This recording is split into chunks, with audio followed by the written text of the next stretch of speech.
Well, you're listening to Big Blend Radio with Nancy and Lisa, publishers of Big Blend Radio and TV magazine, as well as Parks and Travel magazine. And one of our travel writer experts is Linda-Ballou. She is not only a travel writer, she's an author, even on fiction. So she writes travel. She loves the outdoors and nature as much as we do. One day we hope that we actually get to hang out in a park with her. But she's joining us back on Big Blend Radio today to catch up with what she's been up to. I mean, COVID has kind of closed the doors for travelers and writers, and some can travel, some haven't. Everybody's in a different place. But from what I've been seeing, I hear there's a rumor that she has a new book in the works, and we want to hear all about it because I know it's going to have something to do with the outdoors. And I encourage you to go to our website, Linda-Ballou-Author.com, and also Lost-Angel-Adventures.com. So welcome back, Linda. How are you doing? I'm doing great, Lisa, actually. When the shutdown first started, I was like a crazy little wild animal, Yeah. But I have settled into my staycation. The Mexicans call retirement jubilation.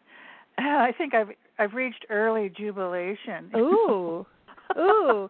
Well, I wasn't. Yeah. I wasn't planning on it, but I'm here now, and it's kind of wonderful not to have to go anywhere or do anything except what I want to do. So, I do want to get back to traveling. Don't get me wrong, but I've really put the time to good use. As you said, I've been working on my next book, and it's really gotten quite exciting for me. Oh, that's cool because, I know the last time we were on the show. You talked about a brand new book because it's true. As soon as you hit the COVID stage and we were all quarantined, we were quarantined at our friend's place in Joshua Tree area, and we talked, and you're like, no, I got a new book out right now. It's called Get Great Trips for Free, Make Travel Writing Work for You. So you're teaching people that want to be a travel writer, teaching them how to do it, how to make the trips work and everything, and you created a YouTube playlist. I mean, you just were like, that's it. I'm not sitting like, COVID may make me stay home, but I'm not sitting back. Like you. No, you're not a person that lazes around the pool, are you? I don't have time. I don't have that many years left on the planet. I can't waste them. Maybe in my 20s I could just lollygag around, but I'm way past that, and there's certain things that I want to get done in this lifetime, and so I have been talking about writing writing an historical novel based on the life of Isabel Lucy Bird for at least a decade. And because I was so busy traveling and having a great time with life, I just never quite got around to doing it. But I have finished the first draft, and what I identify very strongly with this woman. Who she was a Victorian lady who traveled in 1873. She rode solo through the Rocky Mountains, 800 miles on her own, on her horse Birdie. And she broke the mold in so many ways. She was essentially an invalid up until the time she was 40 years old. So her travel life didn't really begin until her mature years. And that's the same with me. I didn't really get rolling in the travel writing world until I was injured. I had a horse, and I used to jump and everything, and I got injured, and I had to give up my horse and the writing world, and decided, well, what can I do? I love horseback riding, I love writing, and I love to travel. So I became a travel writer. And Isabel, the story starts in Hawaii. I remember I wrote a book, Wainani, A Voice from Old Hawaii. Well, that's where I met Isabella because she wrote a book, 6 Months in the Sandwich Islands. She rode there in 1873, and that's where she discovered that she wasn't an invalid. A lot of people don't know this, and even I don't really think of the Hawaiians as being great horse people, but they were. They loved to ride. And the Paniolas, which is the Hawaiian cowboy, they win at rodeo events all the time, and the women loved to ride, and they would go galloping along in groups, and all in, you know, in wonderful display with flowers and ribbons and everything. And Isabella saw them riding like banshees, and she just wanted to join them so badly. But as a Victorian lady, she was raised riding side saddle, right? And so when she went to Hawaii, she wanted to go up the flank of the volcano, and you know, Mauna Kea, and so that called for horseback riding. Well, they put her on a horse astride. They said, you can't ride side saddle. You won't be able to stay in the saddle. It's too rough. You've got to ride astride, which was really to her demeaning. You know, a lady didn't ride this way, right? But she did, and she found out that the back pain that she'd experiencing all her life was exacerbated by the fact that the sitting side saddle made her spine crooked, and it was never able to, yes, and she healed after 40 years of being bedridden and in excruciating pain. So, you know, so her time in the islands was her transformative period, and then she goes on to Colorado, and that's where she meets Mountain Jim. And there's a little bit of a love story here. Oh, here we go. Yeah, the name of the book, but the name of the book, Lisa, and I think you'll really love this, is Embrace of the Wild. What do you think? Embrace of the Wild. Because that's when you just give your heart and soul. It's like you're all in. That's right. That's right. You're all in. She goes up in the Rocky Mountain National Park with him, Estes Park. You said you were just in Colorado. Yeah, we've been to Rocky Mountain National Park, but not Estes. No, we haven't done. We did go through there. We did go through there. That was the entrance. Yeah, we did go through that part. Right. Yeah. Right. Well, Rocky Mountain Jim was a hunter and a trapper who he was the self-proclaimed guardian of the mountains, and he wouldn't let anybody into Estes Park without paying him a toll. I like this. So it's, his name. It's just, it's just a great story. Rocky Mountain Jim. Story, yeah. I'm so excited that I've actually, I've done this in first person, and of course it's fictionalized, and I have added and embellished and, to their characters and, maybe made them a little more lovable than they actually were.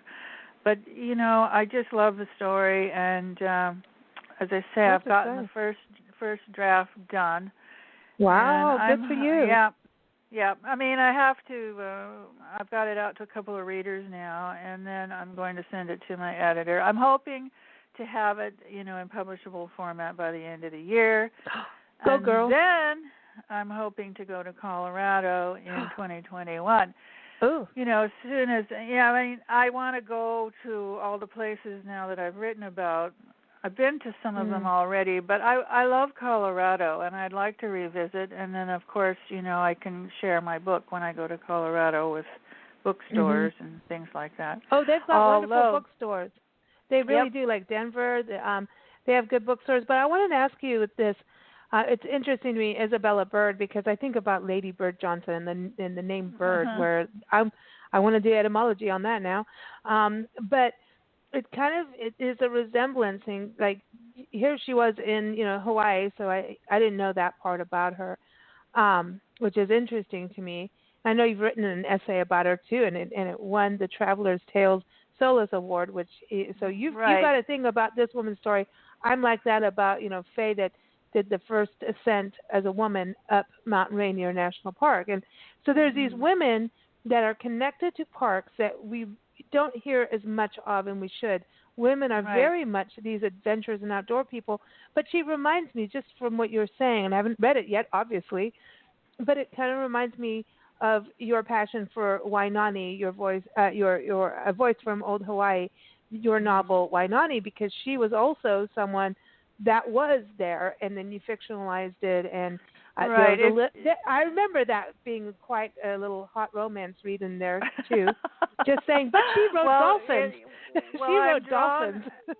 I saw a dolphin yesterday when I was at the beach. Lots of them. Yeah, they're always a thrill. But I'm attracted to strong women in history that I feel have been overlooked. And Kahumanu was the inspiration of Wainani, and she was the most powerful woman in old Hawaii, and people really don't know who she was, and why she was important. So I wanted to tell her story, and I did it the same thing. I did it first person, like I am Isabel. I'm writing it first person. So better connection for the reader. Yeah, doing it that way puts me into the emotional space that I can write from, because I'm identifying so strongly with the person. And so, I become my protagonist. I'm afraid. But no, but I think that's I'm living vicariously through my characters. Yeah, but for the reader, you can connect with them. Then you're in the journey. I think when it's written from the outside is how I call it, but if it's when it is in first person, then you're immediately in the story and you're already seeing through her eyes, and then you soulfully connect with the character. Right. Well, some people may take exception to how I have presented the two main characters. Mountain Jim, I've totally fictionalized. He was an alcoholic and a teller of tall tales, and no one quite knew who he really was because he told so many stories about his beginnings, right? So, but he was a very very interesting. He was educated, and still he lived like a ruffian. And in my story, I give him a reason why he's the way that he is, and it's fictionalized because no one really knows where he came from. We know that they had a relationship, a very strong relationship. He took her up Long's Peak, which Long's Peak at that time, hardly anybody had been able to climb that mountain, and Jim was the only one who could take her up, and he did take her up. That's high. And, it was a big... And at the end, he carries her up on his shoulders to the top. I mean, come on, that's a love story. She's got a little bodice ripper going on in there. But then you got the wild and the outdoors, and they go hand in hand. Yeah. Like, really. Yeah, they're connected. That's their connection, is they both love the mountains. Now, is there outdoor nookie? Is there outdoor nookie? I have to ask. Are there outdoor... I'm just going to ask because, Hawaii, there was, like... That's a big deal because we're so inhibited, There's only one scene, and it's not graphic. Their connection. I don't mean it that way. Spiritual. I'm just saying, we're just, when back in the day, you could just kind of go, hey, I'll be under the tree. Meet me there. You don't have well, to she was a but Lisa, she was a Victorian woman, Victorian. and she was raised. Her father was a evangelical preacher. Wow. So she had, I made her more freewheeling than she probably actually was. But as I say, people may take exception to how I have created her, right? But that's what writers do. Yeah. I mean, that's the fun of being a writer, and it's not a documentary. So there you go. Oh, but it's historical fiction, and when it has the basis of truth under it, that encourages people, and I think it helps people get excited about history and women in history. So this is interesting because we always interview authors once the book goes out and hey, it's a release day or it's about to be published, but you're fresh off of your first draft.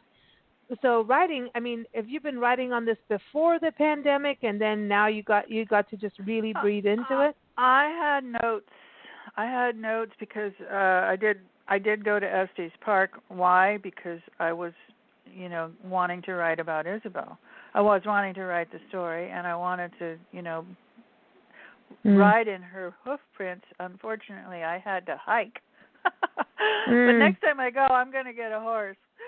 And I found out I can get an all-day ride into the park.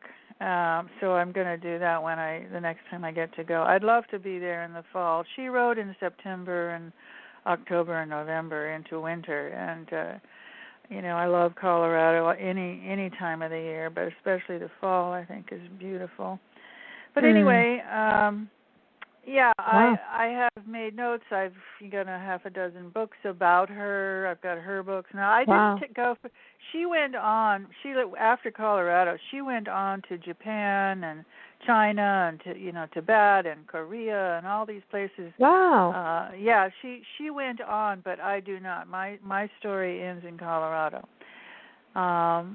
And so because I identify with that, because I know that part of the world, and I've never been to those other places, and I don't feel I can write about them intelligently, without having experienced them. So my story ends there.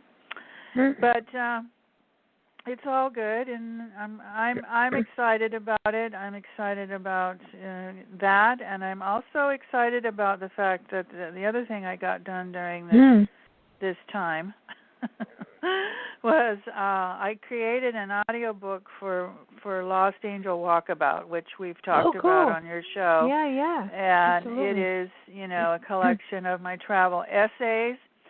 And so, in this time, I think people are, reading a lot on the computer, and maybe their eyes and minds are a little tired, and maybe they'd like to just lay back and listen to a good story. And so Lost-Angel-Walkabout is on Audible and iTunes. Awesome. And if your listeners would like to have a coupon that would give them a free copy, I have some. Audible gives authors coupons. And so if they want to contact me off of either one of my websites, my email is on my websites, then they email me, then I'll provide them with a coupon until I run out of them. So cool. I have so them. LostAngelAdventures.com, would that be the best website? Yeah, I think so, yes. And there's a contact space right there on the home page, and they can just email me from there. And there's no obligation. I mean, I'd love to have a review, but there's no obligation whatsoever. So, yeah. Cool. Very cool. Very nice of you. And the other thing with this, we should just touch on this, what it's about. Right. Lost-Angel-Walkabout is super cool. This is a book, really, you go all over the countryside with this. You go, Colorado's in there, Glacier Bay, Sedona, Hawaii, New Hampshire. We almost went, okay, we're going to Maine this year. It would be in winter time, and it's kind of like that. I don't know about driving out there. No, I got caught, and I did a New England hiking holiday in the White Mountains in October in the fall time. Oh, so gorgeous! It was absolutely one of my most fantastic holidays.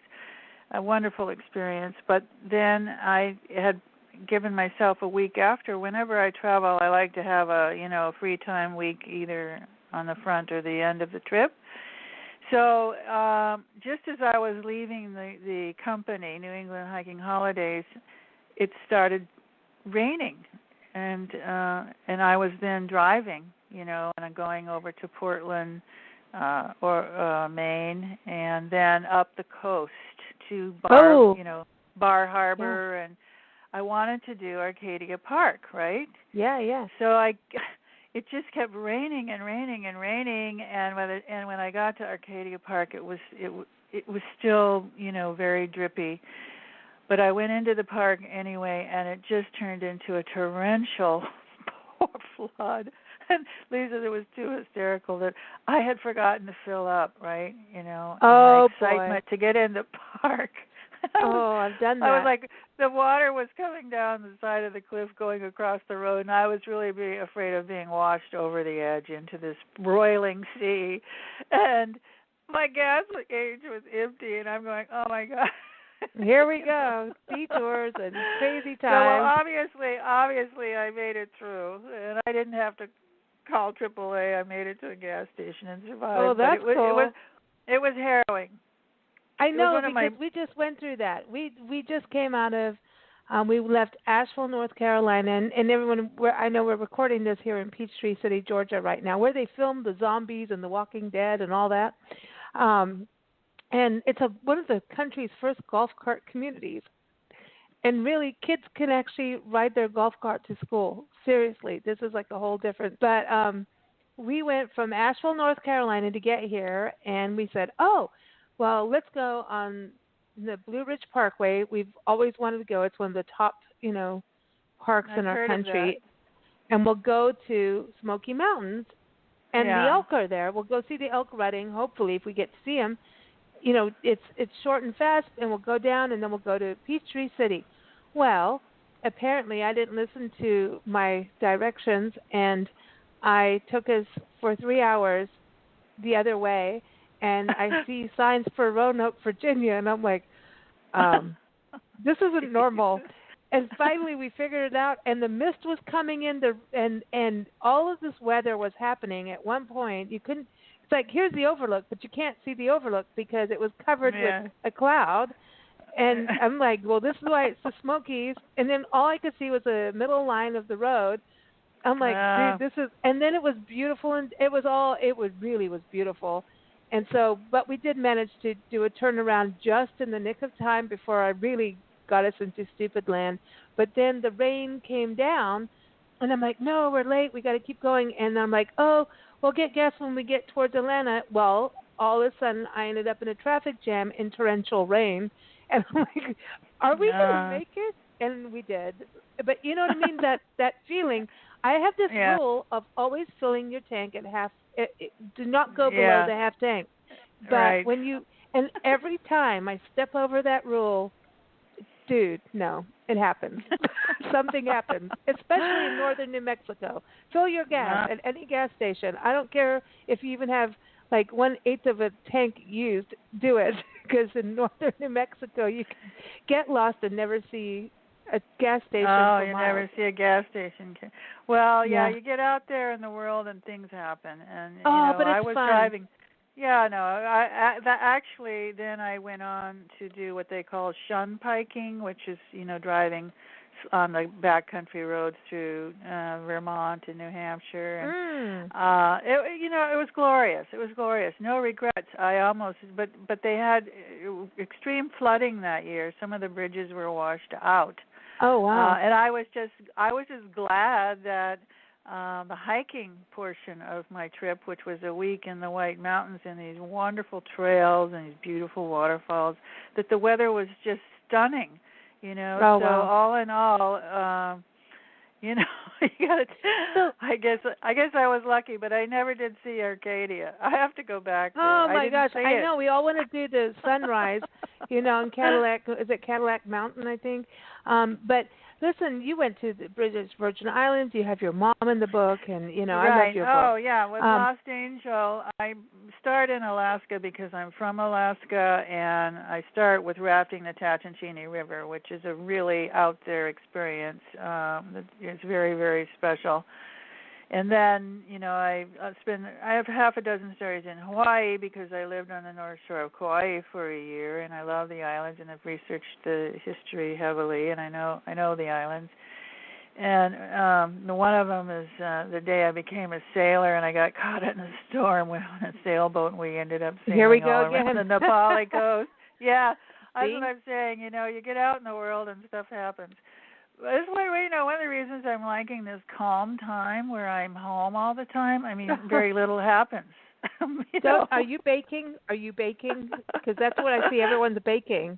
Are you a baker? No, or, you're I'm a writing. typer? You're writing. No, I'm you're writing. I'm writing, and no, I don't have time for cooking right now. When I get the book done, then I'll do some cooking. I do enjoy cooking. Oh, that's but I wake cool. up in the morning and I want to work on my story, and the day slips by, and so I'm making it my focus. I'm making it my focus until I get it done, and then the holidays are coming up, and maybe I'll relax back then. But as I say, my goal is to have it in publishable format by the end of the year. Mm. Oh, real quick question. With the audiobook and putting it on Audible, and I know it's so cool. I mean, some people just go, right, that's how we're going to do it. And because it's cool because you can listen in your car, and people listen while they work. It's how, people are listening now. And you don't have to crick your neck in bed Like Right. you're like trying to, I love old-fashioned books. I really am one of those. And yet, we publish digital magazines, and I love that too. It's great. It gets further out and out to people, but there is, all these things. Everybody gets to choose what they want. And doing the Audible thing and doing an audiobook. So, did somebody else read it, or did you read it? How did that part work? I'm Well, just curious. I would have loved to have been able to read my stories. I think I could have given them, more heart, as it were. But it's a skill, I was very fortunate to get a very professional narrator, a woman who, she's done many books and she knows how to do the technology involved, and she has a studio. You have to have a setup for it, and you have to, and she knows how to keep her energy up during her stories. And she's not sure. Mine, I have to confess, Lisa, that I have Wainani in audio, and I was disappointed in the response from listeners. They felt that my narrator's voice was too monotone. And this woman, Leanne Pashina is her name. She's definitely not monotone. She's very good. She's very energetic, very lively, and very professional. So I was really lucky because most of the narrators want to do a fiction. They want to do a novel, but she wanted to do nonfiction. She wanted to do this, and I'm really lucky, that she came into my world, and I'm really pleased with the results that I got from her. One thing we did, in the print book, I had echo alerts at the end of certain chapters where, when I was traveling, I saw something that I felt I needed to bring to the attention of people. I took those out because they're not really conducive to a listening situation. Yeah. But I created a PDF of them on my page, on my Lost-Angel-Walkabout page on my website, where people can download those echo alerts if they choose.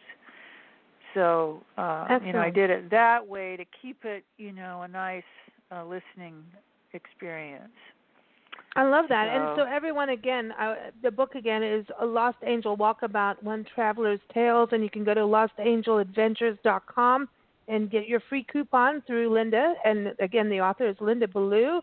And so it's out there now in the world. So get your Audible fix going, whether you're traveling or sitting at home and doing stuff. Maybe you are baking, and maybe you're taking your international recipes and going to town.